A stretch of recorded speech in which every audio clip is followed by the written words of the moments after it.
Latin term that means in on its own motion. In a legal context, it refers to actions taken by court, regulatory body, or other authority on its initiative without a request from any part involved. Essentially, it means the authority is taking action independently, typically when it believes situation requires attention or action. तो सो मोटू मतलब क्या होता है? Its own motion, उसके खुद के motion के कारण। ये लीगल कंटेंस्ट है जिसमें क्या होता है? एक्शंस होती है by a courts, it refers to action taken by a court. Court क्या करती है? एक्शन लेती है। रेगुलेटरी बॉडी और other authority on its initiative without a request from any part involve. तो ये किसके ऊपर होती है? रेगुलेटरी बॉडी के ऊपर, और दूसरी कुछ अथॉरिटी और उसके साथ साथ अथॉरिटी के ऊपर जो इनिशिएटिव रहती, और without a request from any part involve. ठीक है, तो देखो मैं जैसे किसी के ऑफिस में गया और वहां पे जाके मैंने उसको थप्पड़ मारा, तो मेरा क्या होगा वहां पे? सू मोटू, क्योंकि मेरी बॉडी क्या थी वहां पे?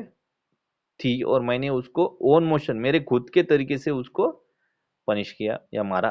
तो इसमें क्या है? मेरा सो मोटू है, मतलब मैं खुद, मेरी बॉडी जो है यहाँ पे इन्वॉल्व है। जहां जहां पे आपकी जो बॉडी इन्वॉल्व होती है कुछ क्राइम करने के लिए या कुछ एक्टिविटी करने के लिए, या आपका उद्देश्य था ऐसा कुछ करना, तो उसको क्या बोलेंगे? ऑन इट्स ओन मोशन, जिसमें हमारी बॉडी क्या होती है? इन्वॉल्व होती है, पार्टी इन्वॉल्व होती है, वन पार्टी इन्वॉल्व होती है।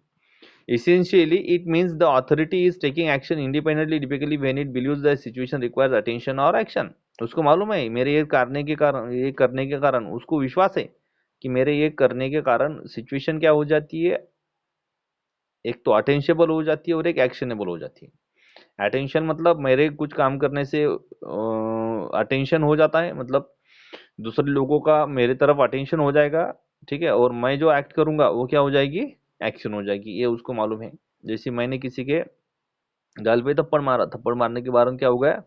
अटेंशन हो गया, लोग देखने लगे क्यों मारा, क्या मारा, एक्शन हो गई वहां पे, उसने भी मुझे मारा। ठीक है, हम दोनों ने भी एक दूसरे को मारा, तो वो क्या हो गया? एक्शन और अटेंशन हो गया वहां पे। मैंने एक्ट किया, मुझे वहां पे एक्शन मिली, रिएक्शन मिली। ओके, तो इस काम को करते वक्त मेरा क्या था वहां पे? सुमोटो था, मेरा खुद का वहां पे मोशन था, मेरा खुद का वहां पे इरादा था ये काम करने का, इसके लिए मैं वहां पे इन्वॉल्व था, उसको बोलेंगे suo motu. For example, in the context of the judiciary, a court may take suo motu action if it identifies an issue that needs to be addressed, even without a formal petition from any party. For example, in the contest of the judiciary, तो देखो example अगर हमने दिया तो judiciary के contest में क्या होता है? A court may take suo motu action if it determines an issue that needs to be addressed even without a formal petition from any party.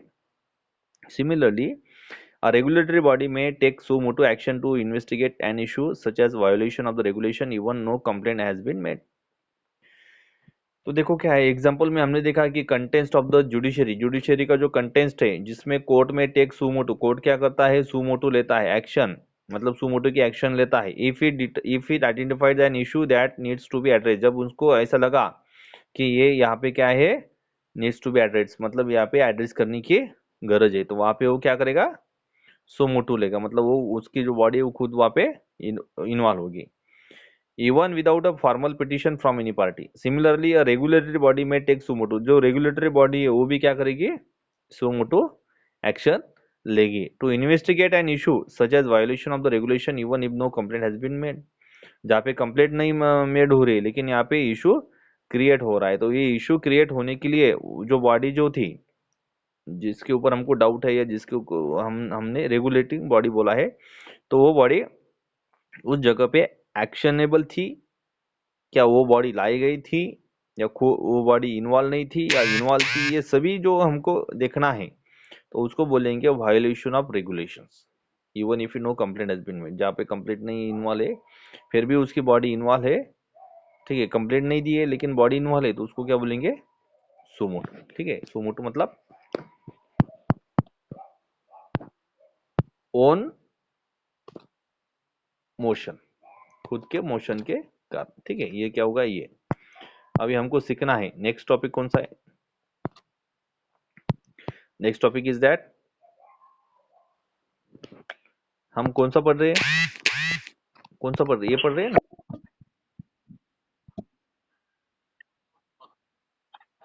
हा हा, त्याचं एक्झाम्पल सांगतो सांगतो एक्झाम्पल एक्झाम्पल सांगतो. ओके. हा, पहिले हे दुसरं टॉपिक, हे टॉपिक होऊ द्या, प्रत्येकाचं एक्झाम्पल सांगतो. ओके डोके मॅडम. हम्म. याच्यामध्ये रेफरन्स केस द्यायची पण गरज नाही तुम्हाला, जास्त रेफरन्स केस द्यायची गरज नाही, फक्त तो पॉइंट तुम्हाला कळायला पाहिजे. आता हे आपल्याला शिकायचं आहे ऍफिडेव्हिट. ऍफिडेव्हिट म्हणजे काय होते सांगा? ऍफिडेव्हिट म्हणजे प्रतिज्ञापत्र किंवा शपथपत्र पण, शपथपत्र म्हणतात त्याला, कारण आपण त्याच्यावर शपथ घेतो ना, मी हे करीन, मी ते करीन, मी असं करणार नाही, मी तसं करणार नाही, सगळी माहिती चुकीची आहे का बरोबर आहे, असं सर्व लिहितो ना आपण त्याच्यावर. ठीक आहे. तो हे काय होगा ऍफिडेव्हिट इन शॉर्ट. आणि हे एवढं आलेच लिहायचे पूजा डोके मॅडम, जास्त लिहायचं नाही, समजलं का? हा, जेवढं मार्क आहे तेवढंच लिहायचे, एक एक पेजच लिहायचं, फक्त मनाने लिहा, पाहून लिहू नका, एवढंच मला म्हणायचं. कारण पाहून लिहिलं की मग ते, हा. अब देखो इतनी एवढी शॉर्ट नोट्स लिहिली 5 मार्कासाठी चालेल का? आता कसं चालेल मला सांगा बरं. आपण किती मार्काचं लिहिलो? 2-2, 3-3 मार्काचं. हा, कार्पे सर आहेत का ऑनलाईन? कार्पे सर आहेत का ऑनलाईन? हा, ठीक ठीक आहे. आपले विद्यार्थी कमी झाले का? किती झाले आता? झोपले वाटते ते, जे झोपले ते गेले. झोपाल तर झोपाल आयुष्यभर. हा, जे झोपलं ते गेलं. झोपाल तर झोपाल, जागी राहा. पहा, an affidavit is a written statement of the fact that is sworn or the affirm to be true by, mic बंद करा. By the person making it, the affidavit for a notary public or other authorized official. Affidavit लिहिलेलं statement आहे, ज्यामध्ये आपण काय करतो, स्वाम करतो और अफर्म टू बी ट्रू, म्हणजे शपथ घेतो. स्वाम शपथ घेतो कशाची? की मी जे लिहिलेलं आहे ते खरं आहे. बघा, पहिले ऍफिडेव्हिट घेतलं जायचं गीताच्या वर, मैं जो कहूंगा सच के सिवा कुछ नहीं कहूंगा, है ना? तर ते कसं होतं, तोंडी होतं. आता तोंडी चालते का? आता डायरेक्ट लिहिलेलं. अफर्मेशन असं लिहिलेलं आहे, ज्या व्यक्तीनं, जो व्यक्ती त्याच्यामध्ये केस फाईल करत आहे, म्हणजे प्लेंटिफ आहे, ठीक आहे, ते प्लेंटिफ जेव्हा असेल ते स्वतः शपथपत्र तयार करल.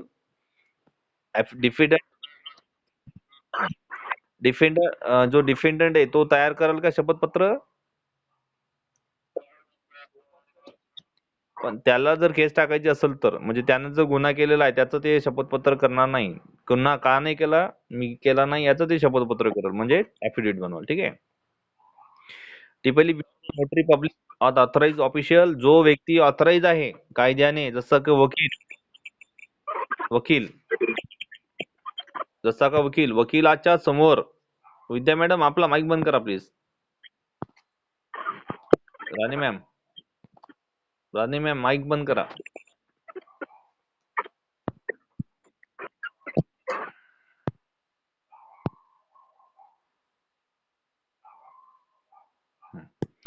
तो देखो, ऐसा शपथ पत्र जिसके ऊपर हम शपथ लेते कि मैं जो कहता हूँ वो सच कहता हूँ, इसके सिवा मैं कुछ नहीं करता हूँ. ठीक है. Typically before a notary public authorize official, जो व्यक्ति कायदे से ऑथराइज है, जैसे कि वकील है, नोटरी का वकील है, इसके सामने वो लेता है. या जो कोर्ट का जो कोर्ट का जो बेलीफ रहता है उसके सामने उस शपथ पत्र पे क्या करता है, सिग्नेचर करता है. ठीक है.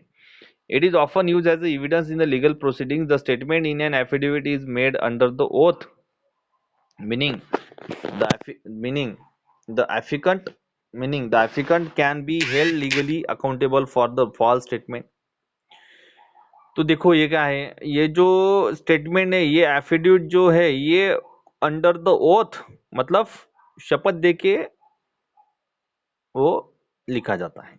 Meaning the applicant can be held legally accountable for false statement. अगर उसको फॉल्स स्टेटमेंट होगा, अगर उसने गलती इंफॉर्मेशन जो ये दी, रॉन्ग दी, तो उसको क्या होता है, लीगल अकाउंटेबल। मतलब अगर किसी व्यक्ति ने वहां पे शपथ पत्र का ये भरा फॉर्म, ठीक है, शपथ पत्र दिया और उसके ऊपर झूठे दस्तावेज किए, वो व्यक्ति नहीं है, दूसरा व्यक्ति रहा, उस व्यक्ति ने झूठे दस्तावेज किए उस व्यक्ति के, तो ये पनिशेबल है कि नहीं है?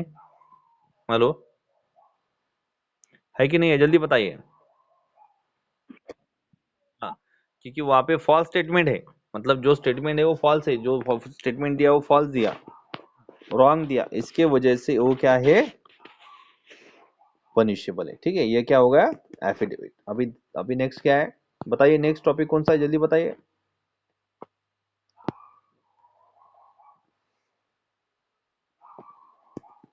टॉपिक बताइए नेक्स्ट क्या है उसका। हेलो, नेक्स्ट नेक्स्ट क्वेश्चन कौन सा है, एफिडेविट। हाँ, टाइम। अच्छा, आप मुझे बताइए टॉपिक फटाफट, हाँ? मैं पीछे जाऊंगा फिर देखूंगा, आप बताइए मुझे। क्राइम, CRIME, क्राइम म्हणजे गुन्हा, it is a public wrong. Okay, और टॉट जो था वो क्या था, सिविल रॉन्ग। ओके, अब देखो ये क्या है, crime. Crime is an act और द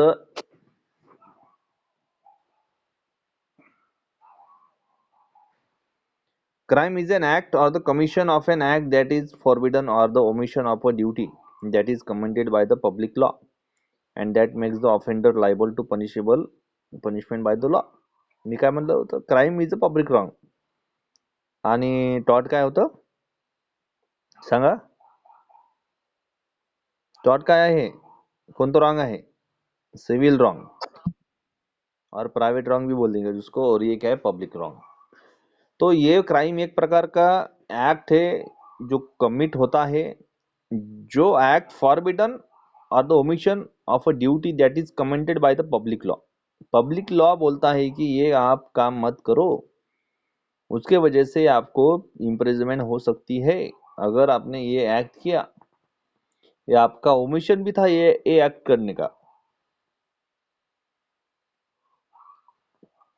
जैसे कि आपका ओमिशन क्या है, किसी का मर्डर करे, लेकिन मेरे हाथ से नहीं, दूसरे के हाथ से, लेकिन जो मेन श्रिया है वो मेरा है, गिल्टी माइंड मेरा है, मैंने किसी को सुपारी दी थी मारने का, तो मेरे पे ऊपर भी केस फाइल होगा और उसके भी ऊपर केस फाइल होगा जिसने उसको जान से मारा है। तो ये क्या है, एक ऐसा पब्लिक रॉन्ग है, ये पब्लिक रॉन्ग है जिसमें makes the offender liable to punishment for by the law. जो कोई भी क्राइम करेगा उसको क्या मिलेगा, पनिशमेंट मिलेगा कायदे से। तो इसके लिए कायदा मत तोड़ो। Okay, crime are typically classified has either felonious or the misdemeanors depending on their severity। तो क्राइम क्या है, ये क्लासिफाइड क्राइम को क्लासिफाइड किया गया है किसमें, has their felonies, has their felonies or the misdemeanors depending on the their severity. तो क्राइम क्या एक प्रकार का, क्राइम को क्लासिफाइड किया गया है किसमें, फेलोनियस में, मिस मेनोर्स में, डिपेंडिंग और सर्विटी पे, सेवरिटी पे। Example of the crime include, कौन कौन से एग्जाम्पल है क्राइम के, crime is a public wrong, बस इतना ध्यान में रखो। अब कौन कौन से पब्लिक रॉन्ग होते हैं, थेफ्ट, चोरी, असॉल्ट, हल्ला, मर्डर, खून, फ्रॉड। फ्रॉड मतलब क्या होगा बताइए, नरो, ये फसवणूक, yes, and drug trafficking, drug trafficking, जे नशेली पदार्थ आहेत त्याचं ट्रॅफिकिंग करणे म्हणजे त्याची एका ठिकाणून दुसऱ्या ठिकाणी पाठवणे त्याला काय म्हणतात? तस्करी. बरोबर आहे. ड्रग, हा, स्मगलिंग, ट्रॅफिकिंग, ड्रग, हा बरोबर आहे. ड्रगची तस्करी करणे किंवा नशेली पदार्थ दुसऱ्या देशामध्ये जाऊन विकणे त्याला म्हणायचं ड्रग ट्रॅफिकिंग.